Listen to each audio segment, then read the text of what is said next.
एक दिन बादशाह अकबर ने ऐलान किया कि जो भी मेरे सवालों का सही जवाब देगा उसे भारी इनाम दिया जाएगा। सवाल कुछ इस प्रकार से थे। ऐसा क्या है जो आज भी है और कल भी रहेगा?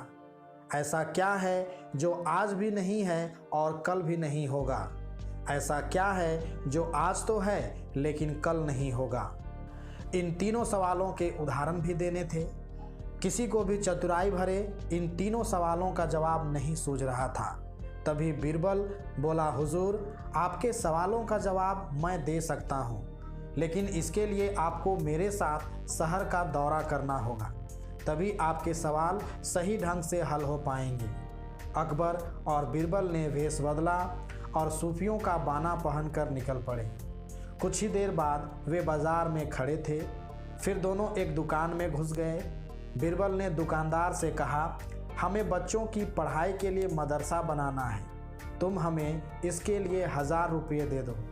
जब दुकानदार ने अपने मुनीम से कहा कि इन्हें 1000 रुपये दे दो, तो बीरबल बोला, जब मैं तुमसे रुपये ले रहा हूँगा तो तुम्हारे सिर पर जूता मारूंगा। हर 1 रुपये के पीछे 1 जूता पड़ेगा। बोलो, तैयार हो? यह सुनते ही दुकानदार के नौकर का पारा चढ़ गया और वह बीरबल से 2-2 हाथ करने आगे बढ़ आया। लेकिन दुकानदार ने नौकर को शांत करते हुए कहा, मैं तैयार हूँ, लेकिन मेरी एक शर्त है। मुझे विश्वास दिलाना होगा कि मेरा पैसा इसी नेक काम पर खर्च होगा। ऐसा कहते हुए दुकानदार ने सिर झुका दिया और बीरबल से बोला कि जूता मारना शुरू करे। तब बीरबल व अकबर बिना कुछ कहे सुने दुकानदार से बाहर निकल आए। दोनों चुपचाप चले जा रहे थे कि तभी बीरबल ने मौन तोड़ा। बंदा परवर, दुकान में जो कुछ हुआ उसका मतलब है कि दुकानदार के पास आज पैसा है और उस पैसे को नेक कामों में लगाने की नीयत भी, जो उसे आने वाले कल में नाम देगी।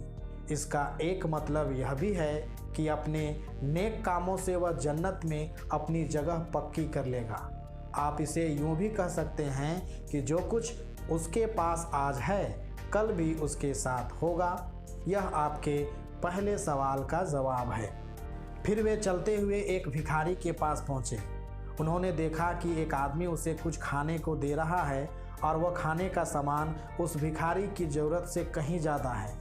तब बीरबल उस भिखारी से बोला, हम भूखे हैं, कुछ हमें भी दे दो खाने को। यह सुनकर भिखारी बरस पड़ा, भागो यहाँ से, जाने कहाँ से आ जाते हैं मांगने। तब बीरबल बादशाह से बोला, यह रहा हुजूर आपके दूसरे सवाल का जवाब। यह भिखारी ईश्वर को खुश करना नहीं जानता। इसका मतलब यह है कि जो कुछ इसके पास आज है वो कल नहीं होगा। दोनों फिर आगे बढ़ गए। उन्होंने देखा कि एक तपस्वी पेड़ के नीचे तपस्या कर रहा है। बीरबल ने पास जाकर उसके सामने कुछ पैसे रखे। तब वह तपस्वी बोला, इसे हटाओ यहाँ से, मेरे लिए यह बेईमानी से पाया गया पैसा है, ऐसा पैसा मुझे नहीं चाहिए। अब बीरबल बोला, हुजूर, इसका मतलब यह हुआ कि अभी तो नहीं है, लेकिन बाद में हो सकता है। आज यह तपस्वी सभी सुखों को नकार रहा है, लेकिन कल यही सब सुख इसके पास होंगे। और हुजूर, चौथी मिसाल आप खुद हैं। पिछले जन्म में आपने शुभ कर्म किए थे, जो यह जीवन आप शानो शौकत के साथ बिता रहे हैं। किसी चीज़ की कोई कमी नहीं। यदि आपने इसी तरह ईमानदारी और न्यायप्रियता से राज करना जारी रखा तो कोई कारण नहीं कि यह सब कुछ कल भी आपके पास ना हो। लेकिन यह ना भूले कि यदि आप राह भटक गए तो कुछ साथ नहीं रहेगा। अपने सवालों के बुद्धिमत्तापूर्ण चतुराई भरे जवाब सुनकर बादशाह अकबर बेहद खुश हुए।